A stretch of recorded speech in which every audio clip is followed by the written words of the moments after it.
Hi, Betsy Clark, your mindset coach for another So What Wednesday. I want to talk to all of you leaders and influencers out there a little bit more about accountability.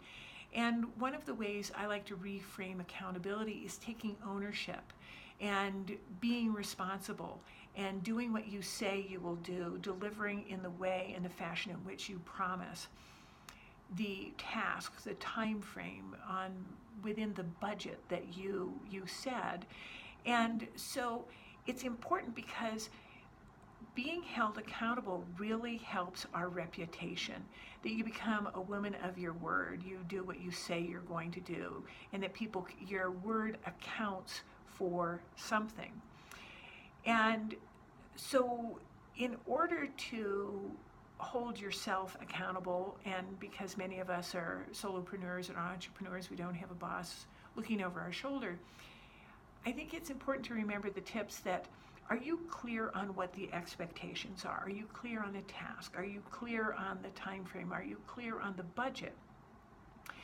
And are you clear, we talked about this earlier, but are you clear about the difference between an explanation and an excuse? Because sometimes if we're not meeting the standard of what we promised, we come up with excuses.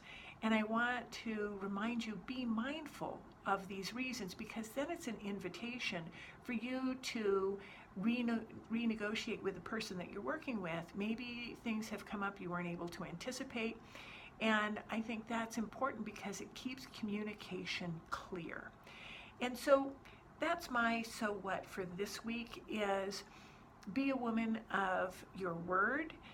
Be willing to be held accountable. Deliver on the things you say you're going to, the task, the time, the budget. And if you run into obstacles, be sure that you go back and renegotiate and open up the doors of communication. And I think that's how we do business from a place of best practices and reliability and good reputation. So Betsy Clark, your mindset coach for another So What Wednesday. I love to read your comments. Please leave them below. That's where it gets really fun for me. Have a great week, and we'll talk soon.